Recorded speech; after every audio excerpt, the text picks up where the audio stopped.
Hi friends, ఇక మేము మాత్రం మరి కొత్తగా షార్ట్ ఫిల్మ్ తీయడం అయితే జరుగుతుంది. ఇక మా హీరో ఫోన్ మాట్లాడుకుంటూ వస్తున్నాడు. చిన్న పాప మాత్రం సూపర్ చేస్తుంది. చిన్న పాప మాత్రం ఇంతకుముందు ఒక 2 మూవీస్లో 2-3 షార్ట్ ఫిల్మ్లో యాక్టింగ్ చేసింది. చెర్రీ అని ఖమ్మం. సూపర్గా యాక్టింగ్ చేస్తుంది. ఎవరికైనా కావాలనుకున్నా నాకు కాంటాక్ట్ అవ్వచ్చు.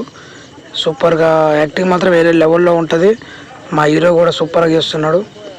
ఇగో కెమెరామ్యాన్ నేనే, డైరెక్టర్ నేనే. చూడండి ఎలా చేస్తున్నాను.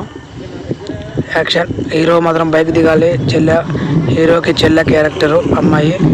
చూడండి ఎలా చేస్తుందో. సూపర్గా అయితే మాత్రం చేస్తుంది. ఆ సీన్ కోసం ఎర్రటెండలో చాలా కష్టపడ్డాము. ప్లీజ్ అందరూ చూసి లైక్ చేయండి, కామెంట్ చేయండి, సబ్స్క్రైబ్ చేయడం మాత్రం మర్చిపోకండి. మీరు సబ్స్క్రైబ్ చేస్తూ ఉంటే నాకు కూడా అనేది ఇంకా చేయబుద్ధి అవుతుంది. ప్లీజ్ అర్థం చేసుకోండి. సబ్స్క్రైబ్ మాత్రం చేయండి ప్లీజ్ ఫ్రెండ్స్. మిమ్మల్ని సబ్స్క్రైబ్ చేయడం మాత్రం మర్చిపోకండి. షేర్ చేయండి, మీ వాట్సాప్లలో స్టేటస్ పెట్టుకోండి. లింక్ అనేది మీ ఫ్రెండ్స్ గ్రూప్లలో పెట్టండి ప్లీజ్ ఫ్రెండ్స్. నేను శివాజీ పల్లెటూరు అబ్బాయి ఖమ్మం. Please friends.